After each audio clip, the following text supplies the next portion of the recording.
تصویر بنانا ہے، ویڈیو بنوانا جائز ہے یا نہیں؟ تصویر بنانا اسلام میں بالکل حرام ہے. یہ جو ویڈیو کی تصویر ہے، یہ ڈیجیٹل تصویر، اس کے تصویر ہونے میں بہت اختلاف ہے. جو بہت سے علماء ایسے ہیں جو اس کو تصویر مانتے نہیں ہیں. تو میرا بھی جو اپنا رجحان ہے وہ اسی طرف ہے کہ یہ تصویر، بعض دفعہ ایسے ہوتا ہے کہ ہمارے پاس کوئی چیز ہوتی ہے تو لغت میں اس کو دینے کے لیے کوئی نام ہی نہیں ہوتا ہمارے پاس، تو جو اس سے ملتی جلتی چیز ہوتی ہے وہاں سے ہم نام ادھار لے کے اس پہ، بولو بھائی.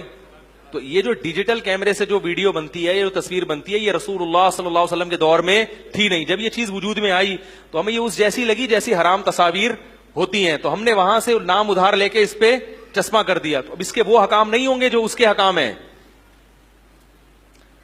کیونکہ بہت بڑے بڑے علماء یہ کہتے ہیں کہ تصویر کے لیے سب سے بنیادی شرط ہے اس کو قرار ہوتا ہے.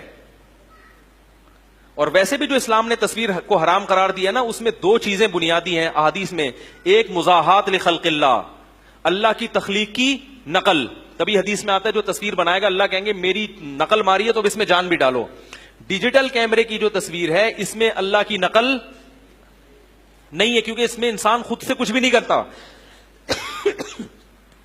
یہ وہی انسان جو ہے نا جو اللہ نے بنائے ہیں، انہی کو کیمرے کی اسکرین پہ، بولو بھائی، انہی کو کیمرے کی اسکرین پہ دکھائے. تبھی ہم عرف میں بھی یہ کہتے ہیں کہ آج ہم نے مولانا طارق جمیل صاحب کو ٹی وی میں دیکھا. کوئی یہ نہیں کہتا کہ ہم نے ان کی تصویر دیکھی ہے، یہ نہیں کہتا وہ. تو اس میں اللہ کی نقل نہیں ہے، اس میں مزاحات. دوسرا تصویر تھی بت پرستی اور شرک کا ذریعہ. تو بت پرستی اور شرک کا جو ذریعہ ہے وہ تصویر ہے جو قابل تعظیم ہوتی ہے، جو گھروں میں لٹکائی جاتی ہے. ڈیجیٹل کیمرے کی جو تصویر ہے اس میں کہیں بھی تعظیم کا عنصر، ایسی تعظیم جو آپ کو عبادت کی طرف لے کے جائے. آج بھی دنیا میں جہاں بھی تصویر کی عبادت ہوتی ہے وہ دیواروں پہ لٹکی ہوئی اور چسپاں ہوئی بھی تصویروں کی عبادت ہوتی ہے. سمجھ میں نہیں آ رہی میرا خیال ہے بات. کبھی بھی ایسا نہیں ہوتا کہ کیمرے کی تصویر کی کوئی عبادت کر رہا ہو، کیونکہ وہ جیسے ہی آپ موبائل آف کریں گے وہ کیا ہو جائے گی، کیونکہ وہ لہریں ہوتی ہیں جو 2 منٹ میں غائب ہو جاتی ہیں، اور وہ کبھی بھی تصویر کی شکل میں محفوظ بھی نہیں ہوتی. وہ ڈیجیٹل فارم میں محفوظ ہوتی ہے، 0101 کی فارم میں. پھر اسی عمل کو ریورس کر کے دوبارہ لایا جاتا ہے، پھر وہ غائب ہو جاتی ہے. تو اس میں جو شرک پھیلنے کا جو تصویر ذریعہ تھی اس کا ذرہ برابر بھی شائبہ نہیں ہے. اور آخری بات یہ کہ بالفرض مان لیا جائے کہ یہ وہی تصویر ہے جس کو نبی نے حرام قرار دیا، تو میرا اس پر ایک تفصیلی بیان ہے. دیکھو نبی صلی اللہ علیہ وسلم نے جس حدیث میں کتے کو حرام قرار دیا نا، کتا پالنا، اسی حدیث میں تصویر رکھنے کو بھی حرام قرار دیا ہے. بات آ رہی ہے سمجھ میں؟ اور جو وعید کتا پالنے پر ہے وہی وعید تصویر رکھنے پر بھی ہے کہ فرشتے داخل نہیں ہوتے. لیکن کتا، اس کی شکار کے لیے بھی ہمیں اجازت دی گئی. بات آ رہی ہے سمجھ میں؟ اور گھر میں رکھوالی کے لیے،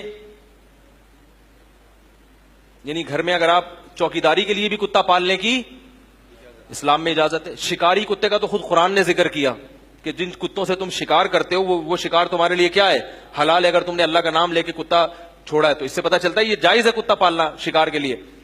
تو اب دیکھو کہ شکار کے لیے کتا پالنا یہ کوئی انسان کی کوئی بہت بڑی ضرورت نہیں ہے، بہت بڑی ضرورت نہیں. اس کے باوجود کیونکہ ایک بہت بڑا فائدہ تھا اس میں، تو شریعت نے اس کی ہمیں کیا دے دی، اجازت.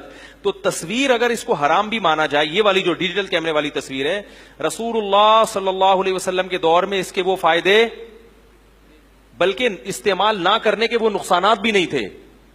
تو اگر یہ فائدے رسول اللہ صلی اللہ علیہ وسلم کے دور میں ہوتے تصویر کے، کہ تبلیغ کا اتنا، یہ ڈیجیٹل کیمرے والی تصویر کی بات کو، تبلیغ کا اتنا بڑا ذریعہ بن رہی ہے، اور آپ میڈیا وار میں دوسروں سے پیچھے رہ جاؤ گے.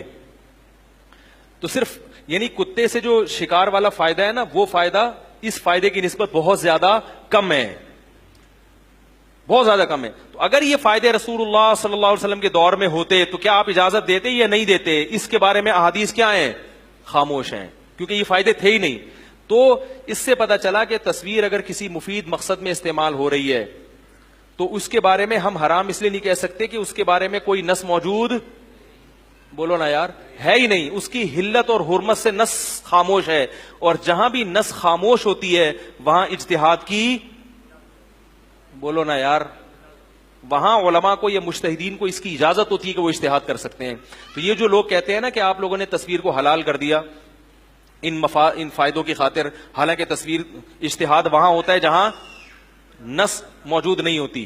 یہاں تو نس موجود ہے, تو ہم کہتے ہیں نس اس تصویر کے بارے میں موجود ہے جس کا سرے سے کوئی فائدہ اس زمانے میں تھا ہی نہیں, نقصان ہی نقصان تھے.